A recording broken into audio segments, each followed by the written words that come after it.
Yo, what's going on? It is 3 p.m. here in Guttenberg, Iowa, Central Time in the U.S. Hope you guys are doing well. It is Wednesday, June 10th, 2020. I'm feeling so confident in that, I'm not even going to look at my watch. Okay, I had to look at my watch. It's June 10th. What's going on, everybody? Hope you guys are doing well. T.O. Kofuzi here, Uncle Kofuzi, your friend. Good to see everybody. Let's see who we got in the live stream today. We've got Nathan N., Jeff Elliott, JC in his Dunbar, Matthew Lai, Ty Matt, Kenny, Andre, Reina Reyes. Awesome.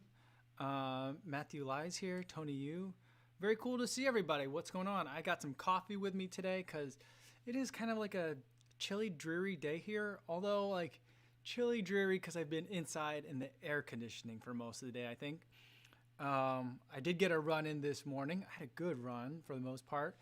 And it got super humid, and then it's been raining. And so, like, we've had the windows closed, air conditioning on. So it's just been, like, just really relaxing kind of day today for the most part. And I'm just having some coffee, late afternoon coffee. All right, Michael Sessler says, roll out June 10th today. U.S. users in California, Colorado, Florida, Illinois, New Jersey, New York, and Texas. July 2020, U.S. entire country, UK, France, Spain, Germany, Brazil, and Japan. Awesome. Matthew says, I wish it was cool today. It's so hot in California. Yeah, I don't think that you guys are getting a ton of rain right now, but we are getting a bunch of it here. It's been raining all day long. It's been raining for like the past 2 days, but I've been very lucky because it was fine yesterday morning for my run, and then it rained most of the day. It was fine today in the morning for my run. Now it's just raining. It's kind of been on and off. It's gone from like no rain at all to like drizzle to just like a downpour. So I'm nervous because I always get nervous with houses and rain, especially older houses like the one I'm in, that there's going to be water seepage. So I'm like super scared about that. Like rain just always, I don't know why. I mean, I think from my work, I had I encountered some experiences on cases that I worked on where it was just disasters. And since then, I think something that concerned me has gotten to like a really big concern proportions. And so, yeah, but this house is doing fine. It's on a hill, so it should be fine. Yeah, but seems to be doing okay with the water. So feeling good about that. Patrick Fung's got some coffee for himself as well. Awesome. Arnold Alana says it was 100-something in Austin yesterday. That is just insane. I don't know how you guys deal with that. I mean, you guys, it must be like in Arizona where you just have to run like at dawn or earlier. Otherwise, it's just too late. Average Running PT's here. This is his first time. Good to be here. Well, good to have you here. I'm going to move this microphone a little bit. It's blocking my view of the comments in the way that I have this kind of all set up over here. Yeah, Michael Sessler says that's the local legends thing. Yeah, so I've been seeing local legends on. I think we're talking about Strava, right? I've been seeing some local legend stuff lately, but I think it's because I'm in the beta tester program now. So I've been seeing it. Some of my friends that I'm like been watching from afar, seeing how their running's doing, they've gotten like local legend status, and I'm like, how did they do that? But then, like, you know, the thing about it is when I signed up for this program, they made me sign an NDA. So I don't know what I'm allowed to talk about or not, you know? So I can understand that, like, they don't want people, like, necessarily, like, announcing stuff or critiquing it before it's ready. But, like, you know, I just feel like maybe I shouldn't do this kind of beta testing that requires NDAs anymore. Because I just have a hard... And then I'm just spending, like, like not talking about anything anymore. Steve says, hey, if you're a missing Jabba, have you listened to the FatRat? His bio on Apple Music says he's happy for YouTube fans to use his music. Oh, that's interesting. That's cool. I am very familiar with the FatRat. I think he makes really cool music. One of my friends, the first time I trained with Nike for the Chicago Marathon, like that year, it was like really like informal. Like, I don't think it was very organized at all. I think people worked very hard, but in terms of like working with local like media, like me, very like, not casual is not the right word. but very like organic. But anyway, one of my friends that I met through there, Britt, she loves the FatRat, so she's always posting stuff on Instagram stories using FatRat like music. So that's interesting. I didn't know. Like he says, he's happy for YouTube fans to use his music. I might do that because I do enjoy it. Shananimous says St. Louis was 68 and sunny at 8:30 and not humid at all. I find that hard to believe, but 68 and sunny at 8:30 doesn't sound too Bad. It sounds great. Luis says here we had brush fires from Santa Ana winds, warm winds from the desert, and it's been pretty bad air quality. I'm sorry to hear about that. And JC says it's cooler today in Dallas, still warm but dry. Well, that's good. Doku Tagarun's here. Good to see you. And Jeff Elliott says DC Rainmaker did a video on it today, but Jeff hasn't watched it. So I'll have to check that out to learn a little bit more about the local legends. Because I feel like I would like to be a local legend over here in this area. Because I'm one of the few people I think that are running regularly here. Although I have seen other joggers. But the only other joggers that I've seen, there's a campground that's near here. Just around the corner, maybe about a mile, probably about 2 miles, mile and a half up the road. And I think there's a lot of people that are like there and then like just jogging in some of the surrounding streets or roads, dirt roads, while they're camping. So I have seen a handful of people. Piet Johnson says, hey, Kofuzi, I saw your video on the Polar OH1. I know you said optical HR monitors seem to struggle at the end of workouts. Have you experienced that with the OH1 yet? No, I haven't. And I've talked to Polar about it. Like, why? How come it's an optical sensor? There seem to be like tons and tons of optical sensors on the watch. There's fewer that are on the OH1. It's smaller. How does that work when this gives me so much problems when it's on the wrist down here, point at the wrist? And they were like, it's basically like a contact issue. And not that it needs to touch, but like kind of like a meat issue or like a darkness issue. So the way it was explained to me is like, if you look at like the muscles of the wrist, and right now I'm like flexing my wrist. So you could see like there's like bones and there's like tendons and ligaments and stuff that are in here that are creating different like heights along my wrist. And then and there aren't quite as many on the back side of the wrist where the optical sensors are, but there's also just not as much for it to dig into. And so there's possibility for it to shake a lot and also light bleed to get in there. And the way that these work, the optical sensors work, is by light. And so when there's a lot of light bleed, that makes it harder for it to kind of like figure out what's an actual heartbeat versus what's not a heartbeat, and what might just be the watch shaking a little bit and kicking up some of my like cadence from that jostling.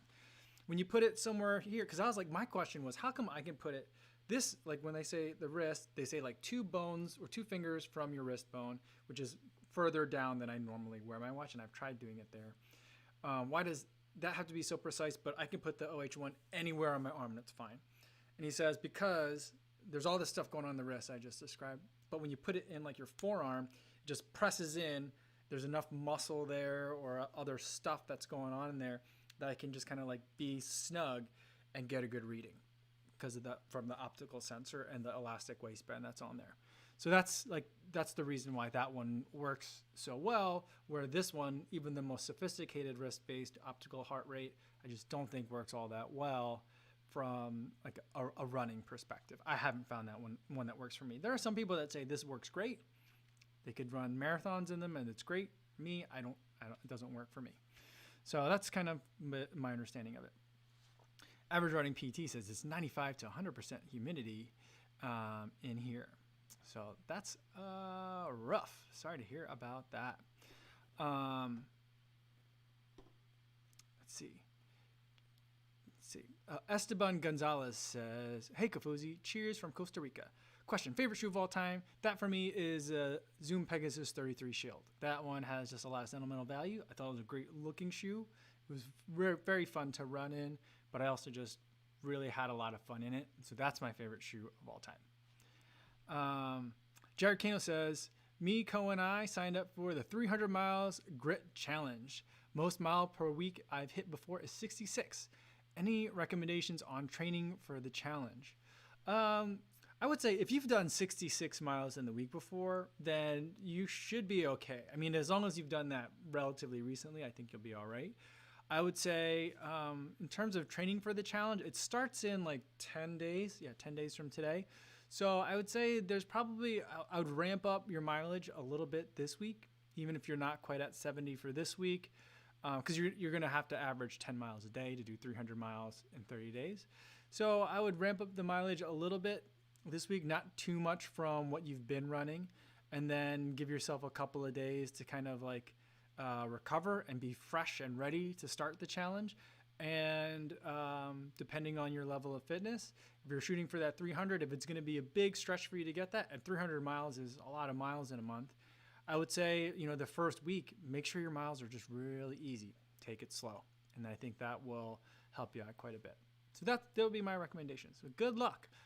I'm not sure if there's going to be a way, and I'll ask Thomas if there is, of like kind of tracking each other or like encourage, like I'd like to find a way that we can encourage each other as we're running for this in this challenge. And so the main reason for that being, I don't know if you guys saw the post on Instagram or in the Strava Run group, but I'm going to donate $1 per mile that I run to Black Lives Matter for the end of the 30 days. I'm hoping to hit like 310, 320 miles for the 30 days, maybe more. We'll see. I'm training for an FKT attempt on a 29-mile trail, so I should have a lot of miles in there. And so I'm going to donate $1 per mile there. And I got 5 other people to agree to make a similar pledge, and I'm going to match whatever they match. So I'd love to be able to track, not to check up on them, but just to see like, oh, look, you had like a 15-mile day. That's great, and to be able to encourage people. So I'll have to see if there's going to be any kind of way that we can do that, and that we could all kind of see each other. I mean, I guess we could all follow each other on Strava, but I wonder if there'll be a run group on Strava or some sort of other way where we can kind of see that. Let's see. H. Lynn says, any insole recommended? I've had insoles a couple of times, and I have like a set that's a really nice set that I got from Rotor Sports that I generally find that I don't need to wear them. The only time I'll really wear them is if I feel like the shoe's just not right. Then I might take the stock insole out and then put like an aftermarket insole in there. I don't know what brand it is that they use at Roadrunner Sports, but it's the kind where you go and like they will mold it to your feet when you're at the store, and then you'll leave with a pair. I know there's other kinds where like you take something home, you stand in them, and then you send it out and they send you something back. I know there's lots of different ways to do it, but the way that I did it was the one in store. It didn't take very long. It was expensive though. It was like 60 to 80 bucks, I think. But if you're someone that needs an aftermarket insole, something with a little bit more stability, like in the arch, then I think it could really be useful. Carlos PR says, good to see you, Carlos. What are the benefits of using a Footpod?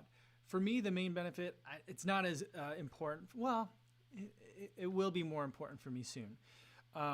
But the main reason I got it was because GPS wasn't that accurate for me in an urban area like in Chicago. So for a lot of my run commuting, which was the vast majority of my running before kind of everything happened, for my run commuting, I'd run from downtown in the loop back up to my home, and I would have to run through under some bridges, through like below grade a couple of levels when you're down in the Riverwalk area, and through like urban canyons. And the GPS signal is just not that accurate. The Footpod's going to give you better pace and distance information that way. Anyone that's run like the Chicago Marathon, you've experienced this because your first several miles are just all weird and you don't know what's going on with your GPS. It's because of that effect. And so that's the main benefit that I have. Now, here where I am, it's wide open skies. So like I have no problem getting a very accurate GPS reading.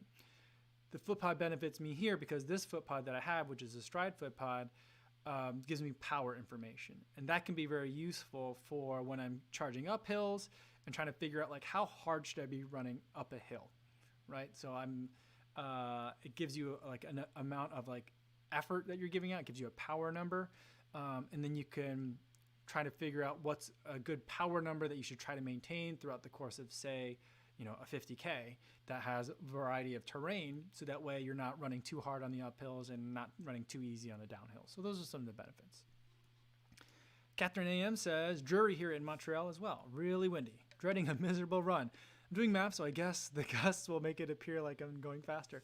Well, hopefully, as long as you've got the tailwind helping you out there. So I hope that does make it better for you, Catherine. And good luck with the math training. Tony Yu says, does Kofuzi run with his iPhone? Yes, I do. These days I do because I'm running with the grip, and so I mainly have the phone in case I need to like have someone come pick me up. So like if I got hurt somehow, or if I got stranded, or like really lost, hopefully I would still have a cell signal, which isn't always the case around here, but hopefully I would still have a cell signal so I could like call my wife to come pick me up. The other thing is I like to listen to either music or lately I've been listening to a lot of audiobooks as I run, so that's playing and I'm listening to that as I run. All right. Steve Arnberg says, have you talked about why you switch away from Apple Watch for running? The main reason for me is buttons. So like I don't like on the Apple Watch, there just doesn't seem to be enough buttons for me. And the way they're I had it set up so that the crown was on the left hand side or like interior towards my elbow. And so then you have the other button and I could press buttons this way, which I felt like, so I'm kind of like doing like a hands in prayer kind of motion, but like rather than like having to twist your wrist a little bit to reach the crown in the normal configuration. So I just always felt like the buttons were weird. I don't like having to touch a touch screen on a watch. I just think the screen is small enough and it makes it very imprecise. And I just didn't like it. The other thing was battery life. So like I was probably asking it to do too much because I was like listening to music, having it do my GPS, and while also tracking and picking up information from my Stride Footpod and my heart rate monitor, and doing all these things at the same time. And I was like, I found myself at the position where like I couldn't listen to music before the marathon, like before a marathon race, because I wanted to make sure I had music to listen to for the entire marathon. So these days I don't listen to music during a marathon anymore, but back when I was running with it, I was. And so like the battery life would just be about on the edge of that. And so that's the main reason why I also don't like square watch faces. So that's another big thing. If Apple made a round one, that would be very compelling for me because it does make a very good smartwatch. I use a MacBook and I have an iPhone. So like having all those three things works really well together because when it's on your wrist, it unlocks all those things for you. And so that's just really nice and convenient. And the messaging is all like unified and everything's pretty seamless. So it's really nice to live with. It was great for everything except the run. The run was good, but not great.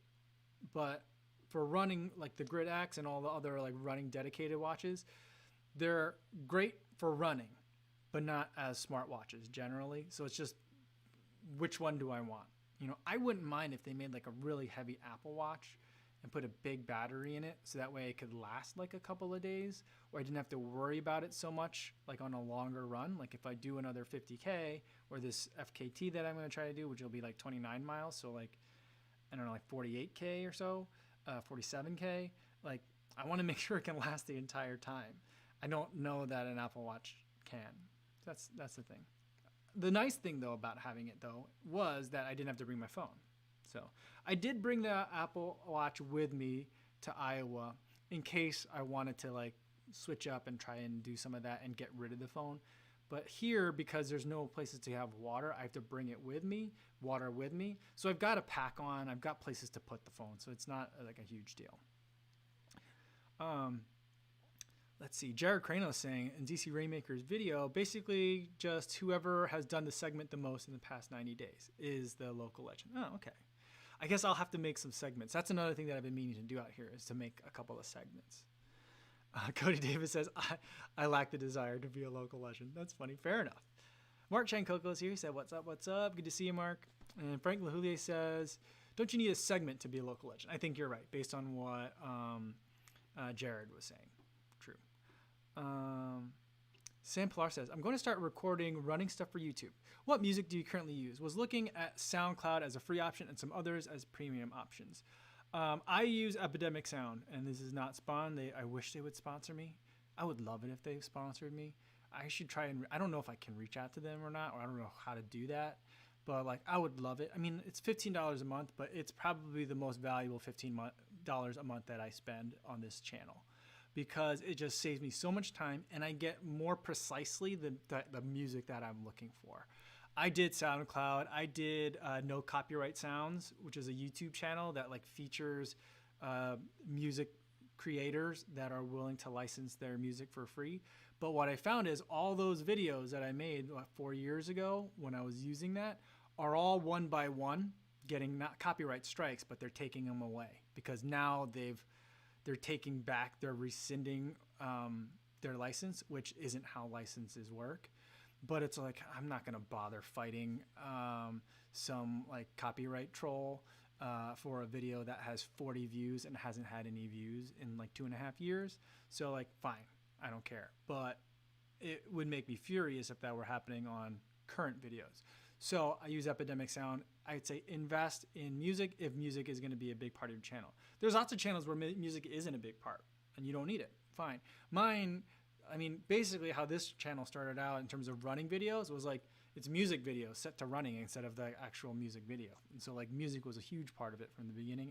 And I used to spend so much time looking for music. Now I still spend a lot of time looking for music, but I just have a lot that I'm really excited about using. And I'm like keeping in like a mental list in my head. Okay, all right, this is what I'm going to use the next time I have a marathon race or a really tough run or a shoe that I just think is really awesome. And I want something really driving music to like be like, rah, this shoe is great. Then like I have a lot of that stuff. So I'm spending a lot of time there because the music's good, not because I'm constantly searching. So I think that's about as like a thorough of an endorsement that I can give, but I love it. Yeah. All right. So Marcus Lewis says, nice product placement of the Meta Racers. Yeah, that's them right here. Want them even though all y'all say they are not marathon shoes for regular folks. I mean, I might try them. I'm considering them for the Heritage Trail Run. So the Heritage Trail Run is going to be 29 miles. It'll be about 5 or 6 miles on pavement or like blacktop. Do they still call it blacktop? Whatever that is, like asphalt. And then 25 miles of crushed limestone. And so I've taken the Zoom Streaks for like 13-mile runs and 15-mile runs on the crushed limestone. I've taken the Carbon Rockets for 13 and 15 miles on the crushed limestone, and they do great because the material is a lot softer. And so this is definitely in the this one, I'm getting things backwards. Is definitely in the contention because I do like the shoe quite a bit. It's a lot of fun. All right, let's see what else we got here. Martha says, Martha's talking to Kurt. I don't want to interrupt on that conversation. Steve says, also Apple Pay on Apple Watch is pretty great in a pandemic. Yeah, it is. But I have Apple Pay on my phone.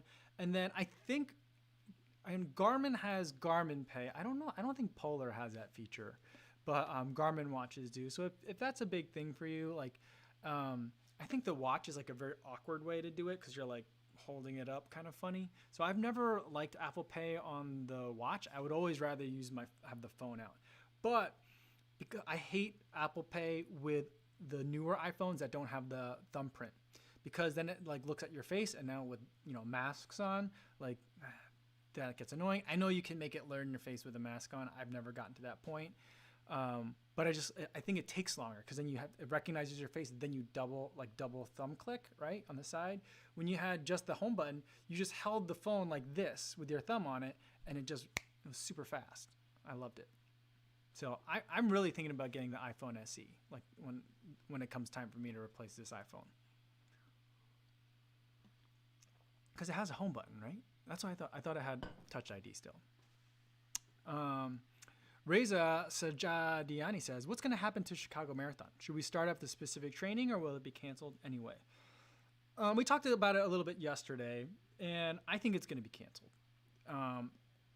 And yesterday we put a number on it, 80% chance it'll be canceled. But I would say start, if your training plan has you start, like if you're doing like a 20-week plan, I think that probably starts you soon. I would say get started on it. because it's gonna those first few weeks of your plan aren't gonna be like super intense. But it'll be good to have those in the bank just in case. So that way, if the decision doesn't come for another month, you're not suddenly 4 or 5 weeks behind. So I would say if you have a longer training plan that has you starting right about now, go ahead and start now as if it's going to happen.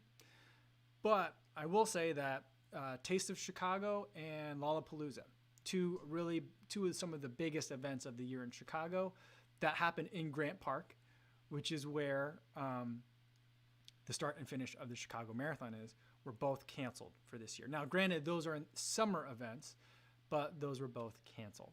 I think that because Chicago is a densely populated city, and we're still dealing with it on quite an intense level, and Lori Lightfoot, the mayor, is really concerned about a kind of a second spike or second wave. I don't see it happening.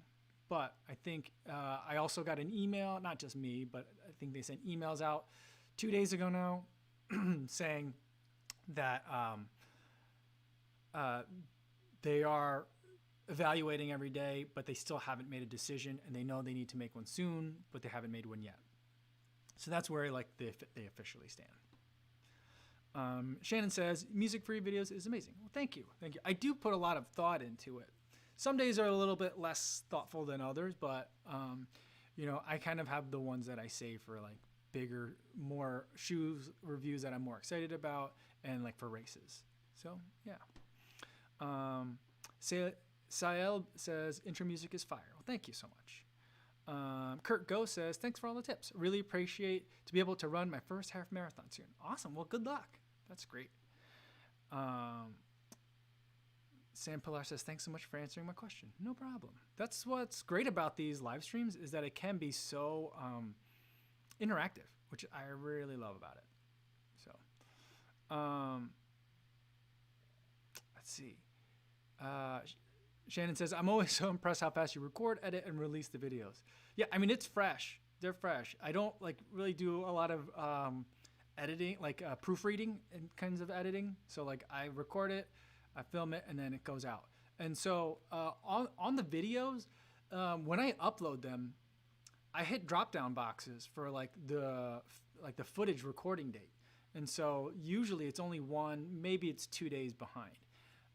Is generally how it goes. Because I'm making so many videos, like I don't have a lot of like kind of like extra footage days to go with. So the footage usually you're seeing is usually from yesterday, sometimes it's from 2 days ago. Which makes it hard to kind of like bank videos, which I know a lot of creators do. But, I'd rather, I guess, just not have a video than try to bank a whole bunch. But for the most part, they're not necessarily very, very time sensitive. But like if I showed you a video now where I'm in like long sleeves and tights, that would look kind of weird. So it has to be somewhat like contemporaneous. And the only time I get really concerned about it is when like there's a race. And so like people are excited about the race that just happened. They're looking up who the winner was, and they're looking up footage from the race in general. That's when I'm like, oh, I got to get that video out soon. The rest of the time I just get the video out soon because I just like the immediacy of it. On like a somewhat daily format, I just feel like, I really love like the hard deadline of like, I got to get one out today. It suits me really well. And, it makes sure that I don't overthink it and just kind of get the video out. Not that I don't care or that I'm not careful, but, I say at work a lot of the time that, perfection is a function of time. And so it's like, you make it as good as you can make it in the time that you have. And so that's what I try to do. But I try to have something that's like, current. So that way I'm not talking to you guys about something that happened to me like a week ago. And then if I have to respond to comments of something that happened like a week ago, then it's like, it makes it harder again to have like the connection with everyone, which is kind of like, I think is like really one of the most important things. Yeah. Let's see. Joshua Rival says, I enjoy drum and bass for the BPM while I run. Yeah. There's a lot of ways. People were saying that is it Spotify that lets you do search for a playlist by beats per minute? So you can pick like, if you're trying to do like 180 beats per minute for your cadence, you can pick one that's that high. So I think there's definitely a lot to that. Recycle on Wednesdays. Good to see you again. I was talking to Kurt. A lot of people talking to Kurt today, so that's cool.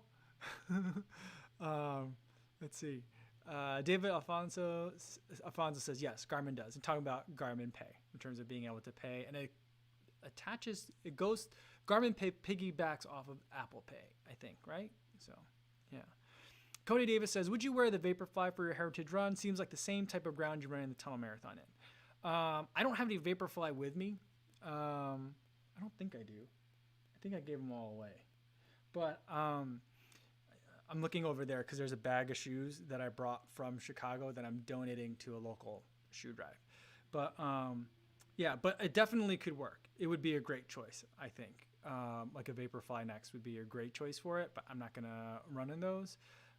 But yeah, the crushed limestone, I think it would suit it really well.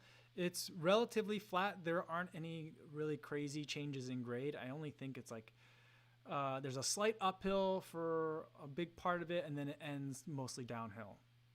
But it's like a former rail line, so it's like the horizon plays tricks on your eyes. So it's one of those like, I might be going uphill, I might be going downhill, I'm not actually sure. So for that run, like my heart rate, keeping an eye on my heart rate is going to be really important for me.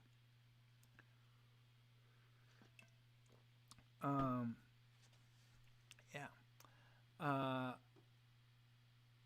Radovan Zauska says, greetings from Slovakia. Awesome. Good to see you. Yeah, Patrick Fung says about the new iPhone SE, it has the home button. Yes.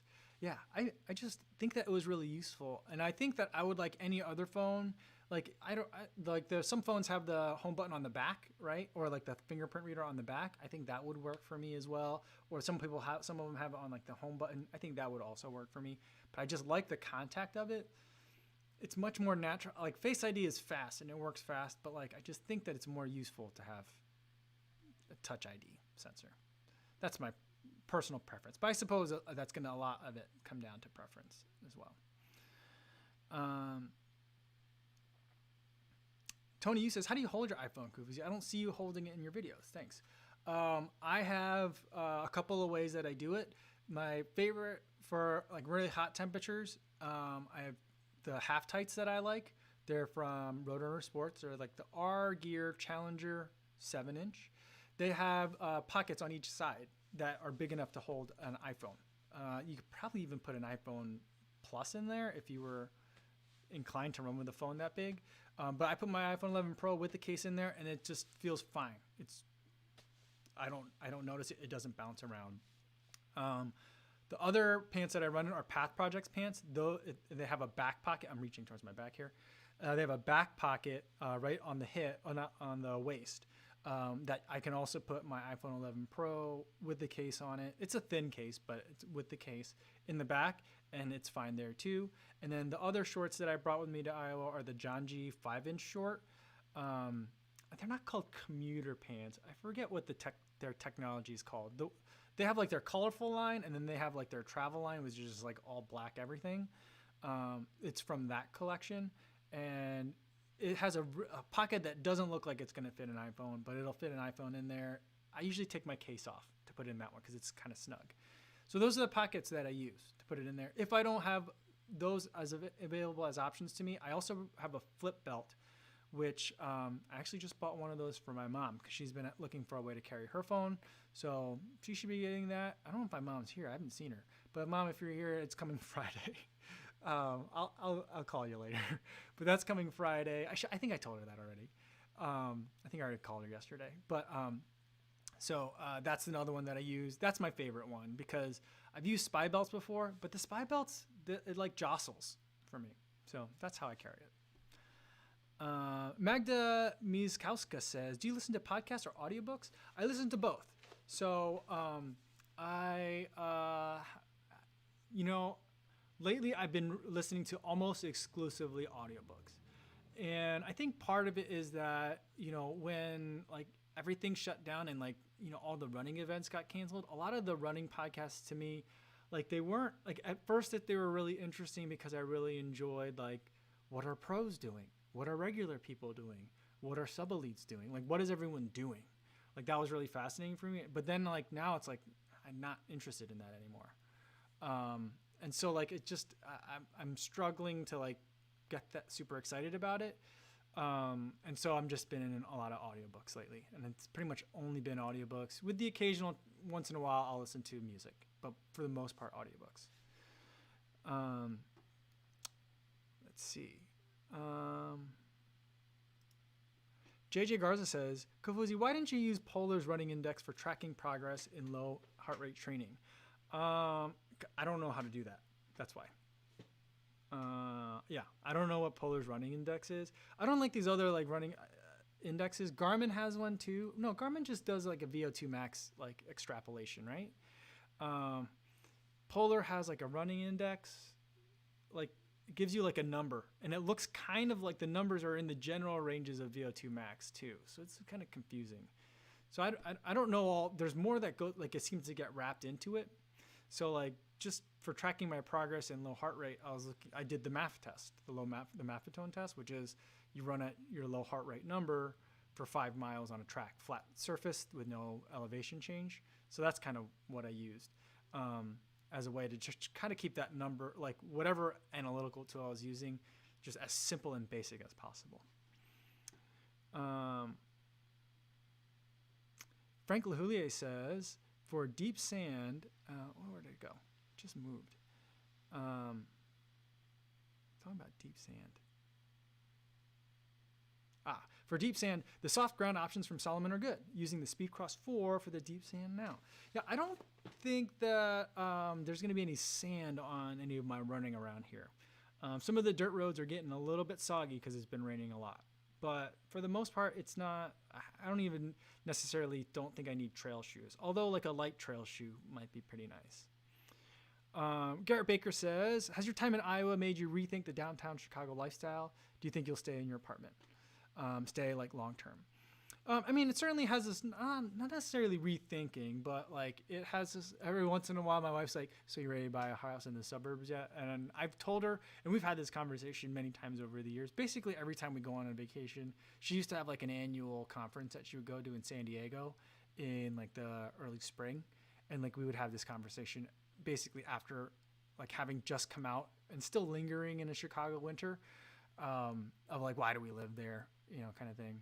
And we've had the conversation a whole bunch of times where like if our work ever took us somewhere else, you know, like we wouldn't leave Chicago in a heartbeat, but you know, we'll follow the work, we'll follow good opportunities, that kind of thing.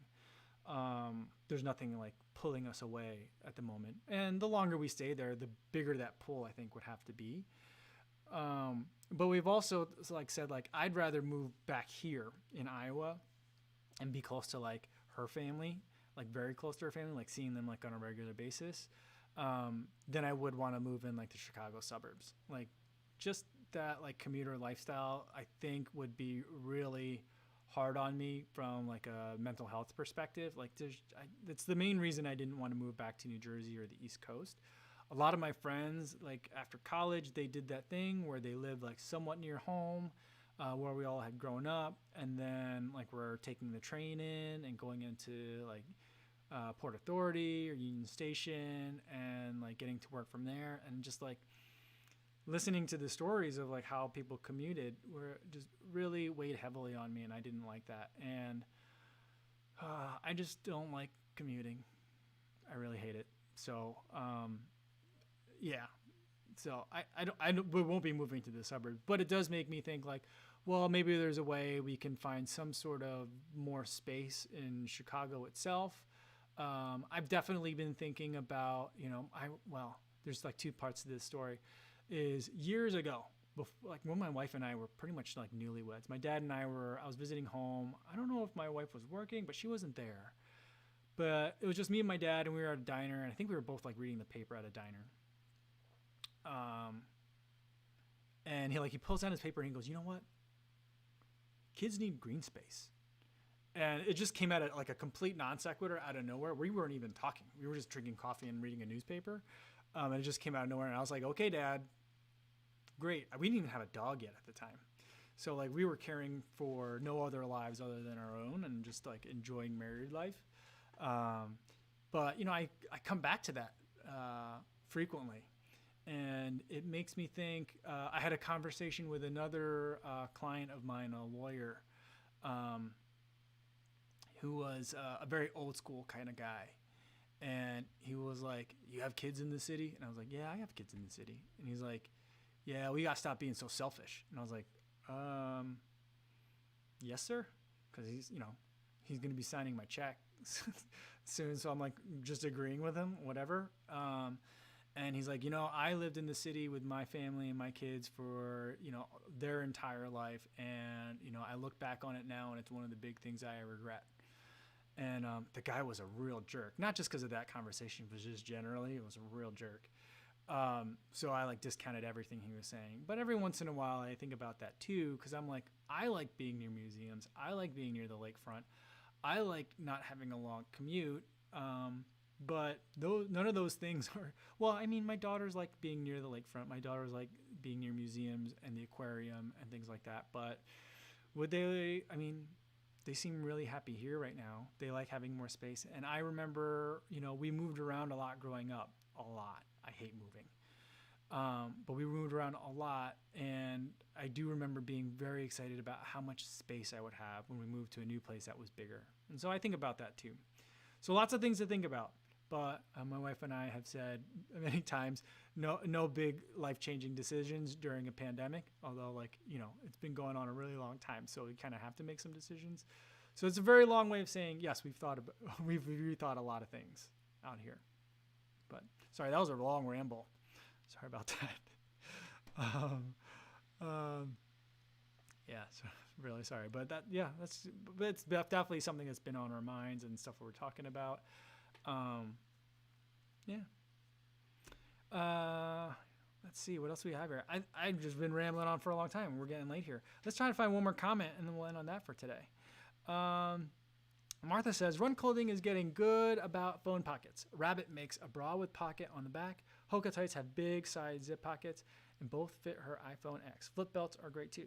Yeah, I think that it's something that people are definitely thinking about more. Because remember when the only option was to wear the big plate on your arm? That was the only thing that you had as an option if you wanted to carry your phone with you. And as small as phones were 5-10 years ago, the thing was so big because it had to stay up on your arm, remember? And so now it is getting much better. And I do find myself I think it's great that running companies are getting very creative with sports bras and being able to find pockets. There's a koala clip, something like that goes back on the straps and you can slide a phone in there. I think those things are just amazing. So lots of great ways to be able to carry the phone. So, all right. Well, I'm going to leave it there for today. Thanks so much, everyone, for tuning in. I had such a good time talking to you guys, and thank you for listening to me ramble for a little bit. Tomorrow is going to be happy hour Thursday. 3 p.m. again here on YouTube. You don't have to bring an alcoholic beverage, but I'll be enjoying one if you guys want to join me. So hopefully I'll see you guys then. Otherwise, I'll be posting another video tomorrow, and I'm on Instagram, and if you want to talk to me there as well. Hopefully you guys are staying safe out there on all your runs. Thanks for watching, and I'll see you in the next one. Thanks, guys.